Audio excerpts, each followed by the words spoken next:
অনেকেই আমার কাছে পাঞ্জাবিতে আমি কিভাবে ওয়াশের কাজটা করি সেটা জানতে চেয়েছিলেন। তো আজকের ভিডিওটা তাদের জন্যে যারা বিগিনার আছেন এবং যারা নতুন করে কাজ করতে চাচ্ছেন বা শিখতে চাচ্ছেন তাদের জন্য এই ভিডিওটা উপকারে আসবে। ভিডিওটা প্রথম থেকে শেষ অবধি দেখবেন, আশা করি কিছুটা হলেও শিখতে পারবেন ইনশাআল্লাহ। তো হ্যালো সবাইকে, আসসালামু আলাইকুম। আমি এখানে একটা পাঞ্জাবিতে ওয়াশের কাজ দেখাবো আজকে। আমি প্রথমে পানি দিয়ে পাঞ্জাবিটা ভিজিয়ে নিলাম, একদম পানি, এখানে আর কিছু ইউজ করা হয়নি পানিতে।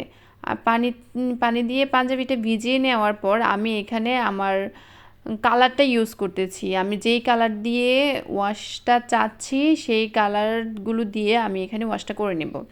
তো এখানে আমি মেডিসিন মিক্স করে কালারগুলি বানিয়ে নিয়েছিলাম, চাইলে আপনারা নিজেরাও কালারগুলি বানিয়ে নিতে পারেন। সেক্ষেত্রে এনকে বাইন্ডার এবং কালারটা একসাথে মিক্স করে ফেলবেন পরিমাণ মতো দিয়ে, সাথে একটু পানি মিক্স করতে পারেন যেহেতু এটা ওয়াশের কাজের জন্য রঙটা পাতলা হলেই ভালো, ফিনিশিংটা সুন্দর আসে। সেই জন্য আপনারা রঙের সাথে একটু পানি মিক্স করতে পারেন, ভয়ের কিছু নেই, রং উঠবে না। পরিমাণ মতো পানি ইউজ করবেন, আবার এত বেশিও করিয়েন না। যাই হোক, আমি এখানে ফার্স্টে ইয়েলো কালারটা দিয়ে ওয়াশটা দিয়ে নিচ্ছি, তারপর আমি এখানে আরেকটা কালার মিক্স করে দুটো কালারের একটা শেড আনার ট্রাই করব। তো আমি যতটুকু পারি ততটুকু থেকে আপনাদেরকে বলার ট্রাই করতেছি। এর মধ্যে আপনারা যতটুকু শিখতে পারেন আলহামদুলিল্লাহ। আমি জানি না, হয়তো আমার ভুলও হতে পারে। যারা বিগিনার আছেন তাদের জন্য এই ভিডিওটা উপকারী হতে পারে আই থিঙ্ক।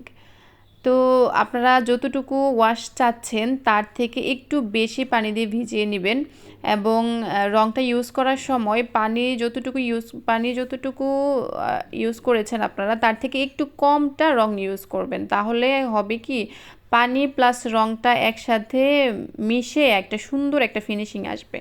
আর ওয়াশ করার সময় এই জিনিসটা সবথেকে বেশি মাথায় রাখবেন, সেটা হচ্ছে যে আপনি যত ভালো ব্লেন্ডিং করতে পারবেন তত আপনার ওয়াশের ফিনিশিংটা সুন্দর আসবে।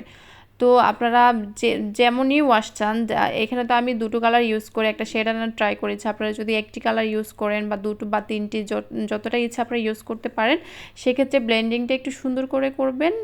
ব্লেন্ডিং যত সুন্দর হবে ওয়াশের ফিনিশিংটা তত বেশি ভালো আসবে। তো এই তো আমি এখানে ওয়াশ করার পর সুন্দর একটা ডিজাইন করেছি। আপনারা যদি দেখতে চান তাহলে আমাকে কমেন্ট করে জানাবেন, আমি ইনশাল্লাহ দেওয়ার ট্রাই করব। আর আমার কাছে আপনারা আর কি ভিডিও দেখতে চান সেটাও আমাকে কমেন্ট করে জানাতে পারেন, আমি যতটুকু সম্ভব দেওয়ার ট্রাই করব ইনশাআল্লাহ।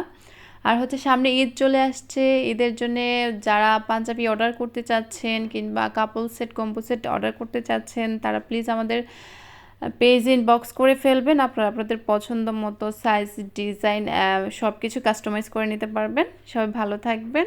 আসসালামু আলাইকুম।